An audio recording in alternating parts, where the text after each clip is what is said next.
Roseanne's surprising reason she supports Trump is from who he set free. Libs are melting down everywhere by Sassy Liberty for DailyVine.com. This week, some 18.3 million Americans chose to tune in to watch the reboot of the 90s sitcom Roseanne.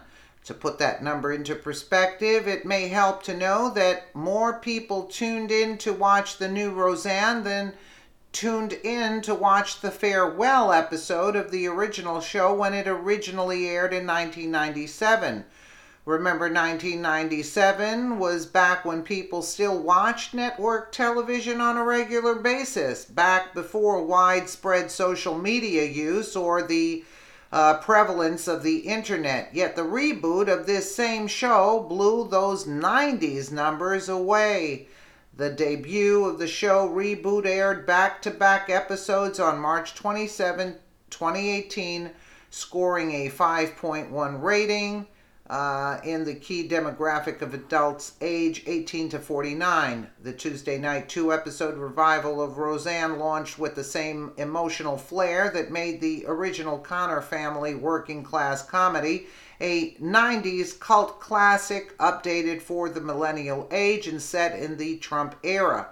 Those numbers mean something and should speak loudly to top decision makers as they represent the size of the potential threat to their bottom line should they choose to ignore them, as well as the size of the potential profit should they choose to pay attention and meet them head on.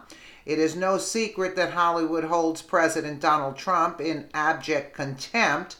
As a result, these top decision makers have been making content for and by people who share their opinions of loathing and contempt. Yet, the new Roseanne should be a much-needed wake-up call.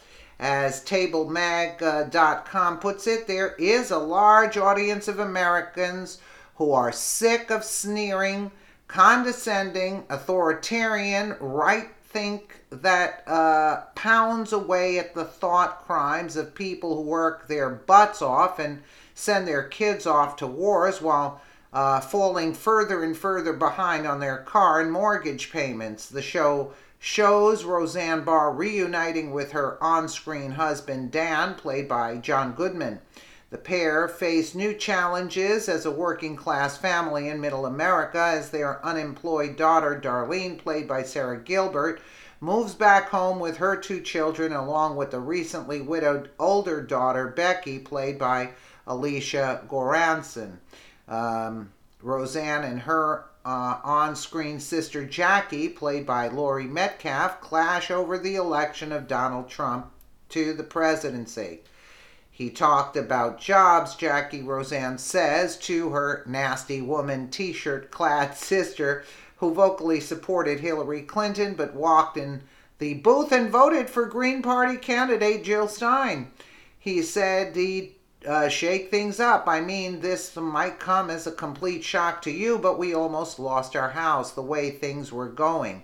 Moments later, just before the family eats dinner, Roseanne says a prayer. She asks Jackie, would you like to take a knee?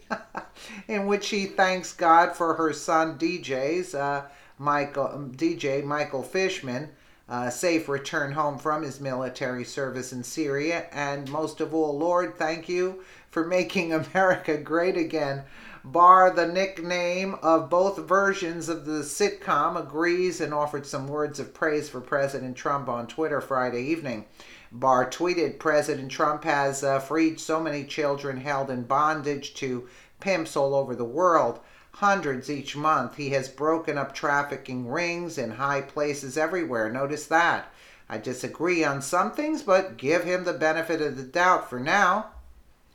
Absolutely. Barr posted the article mentioned above from TableMag.com discussing the reboot of her show, and the tweets were related to the discussion that followed regarding her show and its relation to President Trump.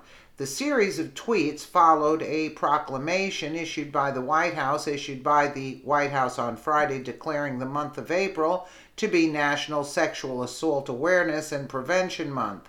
The Trump administration stated in the formal announcement, "We remain steadfast in our effort to stop crimes of sexual violence, provide care for victims, enforce the law, prosecute offenders, and raise awareness about the many forms of sexual assault.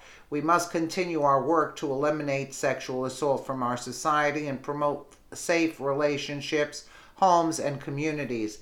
TableMag.com goes on to state, "Roseanne is the first decent argument that Donald Trump has had in the culture business since he got elected.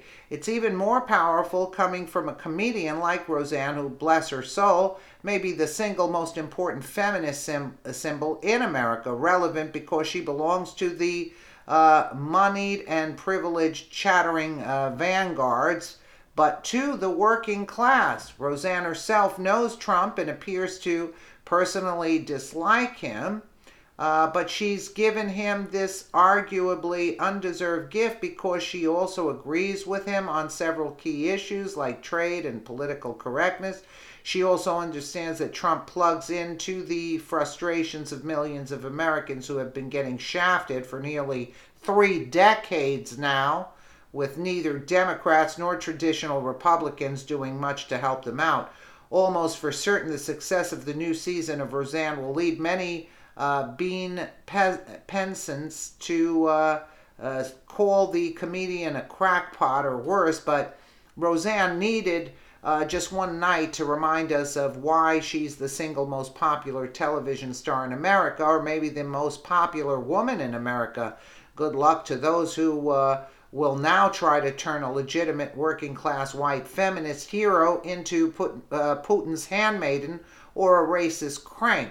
Roseanne's success sends yet another reminder, as if the travesty of last November wasn't enough, that most Americans will reward anyone who merely takes the time and the trouble to acknowledge that they exist.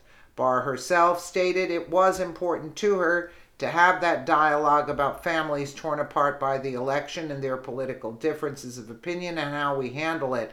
I thought that this was an important thing to say at this time. Well, I like Roseanne, and you know, she is saying what Trump did. You know, he's freed a lot of children too. Yeah, things that are happening.